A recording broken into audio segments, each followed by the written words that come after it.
Jury found the defendant guilty of first-degree murder as charged in the indictment. The jury found the defendant guilty of first-degree murder as charged in the indictments, and just 3 days after that verdict, Jacksonville rapper Ksoo was attacked in county jail. This wasn't some random fight. Word on the street is that one of Foolio's affiliates may have been behind it, and at this rate, Ksoo might not even make it to sentencing. Let's break it down. The reality inside those walls just got real. The Jacksonville rapper, once known for dissing dead rivals and dropping tracks from behind bars, got seriously injured inside Duval County Jail, and this wasn't over commissary, respect, or petty jail politics. This was deeply personal. If the street talk is true, someone wanted to end Ksoo's life for good. To understand why, we have to go back to the beginning. Hakeem Robinson, better known as Ksoo, was once a rising star with Jacksonville's ATK crew, dropping hard-hitting tracks and raw visuals that spoke openly about real-life killings.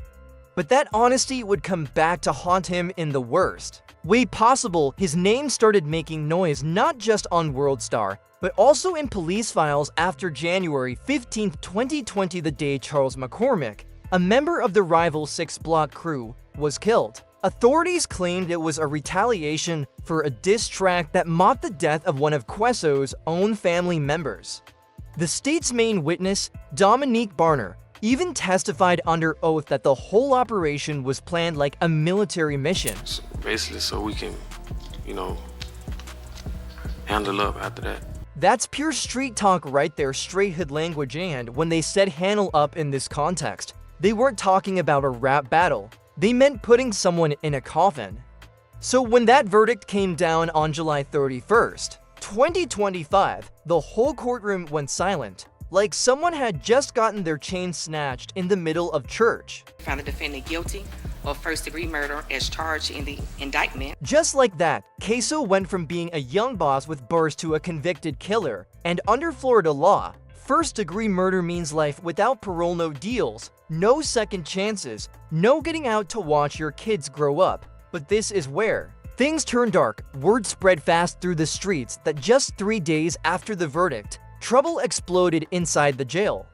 Sources claim Ksoo was jumped in his unit by another inmate, someone who, according to whispers, wasn't even supposed to be in that block. Think about that. County jail is supposed to have strict security, especially with high-profile inmates like Ksoo, who isn't just another rapper, but the central figure in a case linking a TK, 6 Block, and a chain of retaliatory murders that's been tearing Jacksonville apart for years. He's what they call a high-risk prisoner, with a target on his back bigger than a stop sign. So why was he left so exposed? The official word floating around correctional circles is that the beef started over a mean mug. Someone looked at someone wrong, but anyone who knows Ksoo knows nothing about this is surface level. Not after that trial, not after the plea deals that went down, and definitely not after his own father turned against him. Prosecutors were handing out deals like free samples at Costco, all to make sure Ksoo got buried under the jail. Dominique Barner, the getaway driver, cut a deal that could have him free in 20 years instead of dying inside. But the deepest betrayal came from Ksoo's own blood. When your father takes the stand in a murder trial and points the finger at you, you don't just become a convicted killer, you become the son of a rat. And in prison culture, that's like wearing a death wish on your forehead. Just days after that betrayal sealed his fate, Ksoo was allegedly found bloodied and beaten, with reports claiming he suffered a stab wound to the ribs and severe blunt force trauma. While we can't confirm every detail yet, the rumors are getting louder. The officers aren't talking, and no surveillance footage has been released, and the family is quiet as a church mouse, dead silent, while Instagram and Twitter are blowing up with rumors that Ksoo is holed up in the jail's medical unit. What makes it even more chilling is that an account allegedly tied to one of Ksoo's day one friends posted an Instagram story that got deleted almost instantly, saying they ain't breaking. He's still solid, eyes open. Was that a coded message? Was the attack meant to warn him, or was it an attempt to silence him for good before sentencing? Many believe Foolio and the 6 Block crew were behind it, and that theory isn't far-fetched since Lil Buck was one of their own. To understand why Ksoo became such a marked man behind bars, we have to go back to the trial that didn't just convict him, but branded him with a permanent bullseye. The circus began on July 23, 2025, with jury selection that raised red flags from the start. What made this case even messier was the decision to use two separate juries, one for Ksoo and one for his co-defendant and blood cousin, Leroy Whitaker Jr., known as a TK Scotty. This unusual move was necessary because their defenses clashed, with each trying to pin the murder on the other. But the real drama began when the prosecution called witnesses, turning the courtroom into a showcase of how the system can flip family members and close friends, weaving a web of betrayal that followed Ksoo straight into his cell, the States. Star witness was Dominique Barner, the alleged getaway driver, and his testimony was devastating not just for its content, but for what it symbolized: the complete collapse of street loyalty in exchange for saving your own skin. What was the reason that all of you wanted to kill Charles McCormick? Because of the diss track he made. And did that diss track upset you? Yes, sir. Were you upset about what he said in it? Yes, sir. Did he get stuff wrong? Yes, sir. That upset you? Yes, sir. Why was Hakeem Robinson and Leroy Whitaker and Kareem all upset? Because he was dissing their brother, and Barner's deal was straightforward: snitch on his former day ones and possibly serve 20 years instead of spending life in prison. For someone staring down multiple murder charges, it was an offer he couldn't refuse, but his decision to flip was the first crack in what would eventually shatter Ksoo's entire support system. So in August of 2020, you decided, I'm gonna look out for me, right? correct. If you testify that it was not Hakeem Robinson that was the shooter, you don't get the deal. If you say it was someone else, you don't get a deal, right? The prosecution's case rested on circumstantial evidence that, when pieced together, painted a strong picture of premeditated murder. They presented surveillance footage from the crime scene, forensic analysis linking Ksoo's physical build to the shooter, and digital evidence like cell phone records and social media posts. The forensic evidence hit especially hard. Prosecutors used 3D laser scans and body movement analysis to match Ksoo's height, build, and walk to the masked shooter in the video. While the defense argued this was unreliable junk science, the visual comparison was convincing enough to sway all 12 jurors. But the most devastating blow came from someone no one saw coming: Ksoo's own father, Abdul Robinson Sr., known as Blue. His moment on the witness stand marked one of the most shocking family betrayals in recent street history. Robinson Sr. had been charged as an accessory after the fact for allegedly helping his son escape after the murder and facing decades behind bars himself. He cut a deal that reduced his time to just 76 months, 60 of which he had already served. The cost of his freedom was snitching on his own flesh and blood. Now, when you watched that video of the murder of Charles McCormick, did you recognize the shooter? Yes, sir. Who was the shooter in that video? Hakeem Robinson. Your son, Hakeem Robinson. Yes, sir. The father's testimony was emotionally crushing. He paused for a long moment, looked like he was on the verge of tears, and then confirmed it was his son, saying he knew based on being a father and knowing his kids. He also gave prosecutors details about Ksoo's incriminating social media post after the murder, including one about getting a pedicure after killing a man. The impact of this testimony went far beyond the courtroom.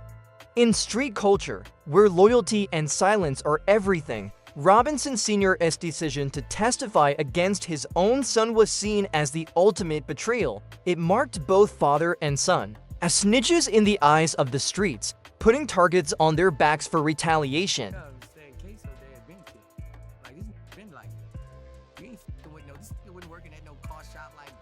They burnt this car shop up. My cousin lost his car in this car shop. Okay, I don't know the story about the dad. Okay, so the Like, dad bro, was like the dad ain't no. You think this a camp coach? Ksoo dad is like he like that. okay. Like he's like that. He been like that. That's why he Like said this dude ain't no Chaz Rapper Boosie Baddies was especially outspoken about Robinson Sr.'s decision, calling it a betrayal that went against everything a real father should stand for, echoing the sentiment across the hip-hop community that Robinson Sr. had broken the most sacred bond. The defense fought hard to challenge the prosecution's case, with Robinson's attorney, Tara Cowles, pointing out physical differences between Robinson and the shooter in the surveillance footage. Witnesses had described the shooter as being between 5 feet 8 inches and 5 feet 11 inches with a slim build, while Robinson stood well over 6 feet tall with a much heavier frame. Members of the jury, these witnesses, each and every one of them are going to give you a description somewhere between 5'5" and 5'11". The other description they're going to give you, each of these witnesses that saw this person: slim, slender, thinner. The defense also went after the credibility of the prosecution's witnesses, arguing they were all motivated by plea deals and had repeatedly lied to police and prosecutors. They painted Barner as a self-serving witness who would say anything to secure his freedom, but by then, the damage was done. The mix of forensic evidence, witness testimony, and family betrayal formed the perfect storm that ultimately convicted Ksoo and put his life in danger behind bars. The trial also shined a light on Jacksonville's deadly drill rap culture, where diss tracks had turned into literal death sentences. The beef between ATK and rival crews had already claimed over a dozen lives, with each killing fueling new music that mocked the dead and escalated the cycle of violence. This backdrop was key to understanding why Ksoo became such a target in jail. He wasn't just a convicted murderer. He was the face of a culture that glorified violence and turned real deaths into entertainment. His conviction was a win for law enforcement in their crackdown on Jacksonville's drill scene, but it also made him a trophy for anyone looking to make a name behind bars. The trial revealed how fragile the relationships within ATK really were, as multiple former allies turned government witnesses when faced with serious time, proving how quickly street loyalty can vanish when light sentences are on the line. For many in the hood, the trial wasn't just about one man, it was an attack on an entire culture and lifestyle that had shaped Jacksonville's rap scene. To some, Ksoo became a symbol of resistance, to others, a cautionary tale. Either way, his high profile made him a marked man. By the time the trial wrapped up, it was clear his fate was sealed not only legally, but in terms of personal safety. The betrayals that put him behind bars also painted a massive target on his back for anyone with a grudge against snitches, cooperators, or the drill rap world itself. The streets don't forget, and they definitely don't forgive. Ksoo was about to learn that the hard way when keeping it real goes wrong. On July 31st, 2025, the gavel dropped with a sound that echoed from Jacksonville's streets into the concrete corridors of Duval County Jail. Ksoo's all-white jury took only 3.5 to 4 hours to deliberate before finding him guilty of first-degree murder, sealing his fate with a mandatory life sentence without the possibility of parole. Clerk, can you please publish the verdict?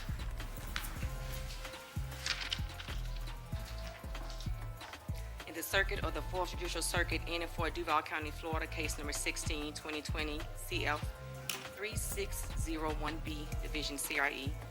State of Florida versus Hakeem Robinson, verdict as to count 1, with the jury found the defendant guilty of first-degree murder as charged in the indictment. So say we all, done, Jacksonville, Duval County, Florida, signed by the foreperson on July 31st, 2025. Robinson's immediate reaction was pure disbelief and anger, questioning the fairness of the entire process and accusing the system of corruption because of the jury makeup.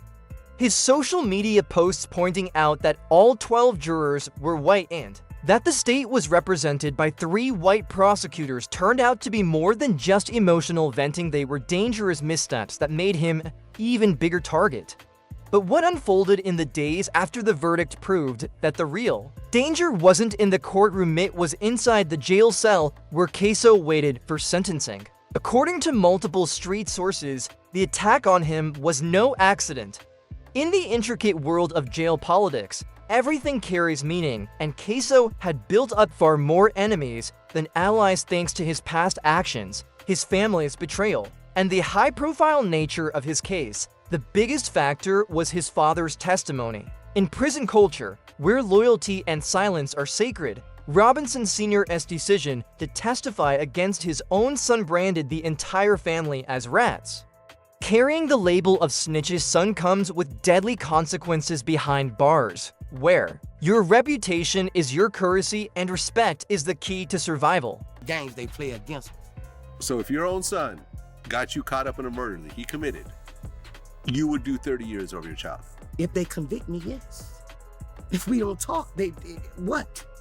What the fuck? Make them do their job. If we up, we up. God gonna make us pay for our. Ksoo's deep ties to Jacksonville's drill rap scene had earned him enemies far beyond the courtroom. The violent feud between ATK and rival sets like KTA and 6 Block had already claimed over a dozen lives, and some of those victims had friends and family who might now be serving time in the same facility. According to whispers from the county, the attack on Ksoo was swift, and brutal sources say he was cornered in a common area during a shift change, a time when surveillance might be briefly compromised and guards distracted with other duties. The attacker, reportedly someone who wasn't even supposed to be in that block, allegedly used a shank to cause puncture wounds and severe blunt force trauma. The timing was no coincidence. 3 days after his conviction, long enough for word to spread through the jail's underground networks, but before he could be moved to a more secure facility or placed in protective custody. It was a window of vulnerability someone clearly planned to exploit. What made the attack even more chilling was the message behind it. This wasn't just about old beef, it was about sending a signal to anyone considering cooperating with the authorities, a reminder that the streets have a long memory and an even longer reach. The aftermath was wrapped in silence. Ksoo wasn't mentioned at the court's follow-up hearing on August 8th, the day his sentencing date was supposed to be set, and his absence even via video was both notable and concerning. Jail officials have been typically tight-lipped, with no official statements, no released footage, and corrections officers holding the blue wall of silence. This response, or lack thereof, follows a troubling pattern in Florida's prison system, where violence against high-profile inmates often gets buried. Social media has become the only real source of updates about Ksoo's condition, with cryptic and quickly deleted posts fueling speculation. One deleted Instagram story read, "They ain't break him. He's still solid, eyes open," which could be taken as a message of support, a warning, or something else entirely. But the bigger picture is clear. His conviction wasn't just a legal win for law enforcement, it was also a symbolic strike in their war against Jacksonville's drill rap culture.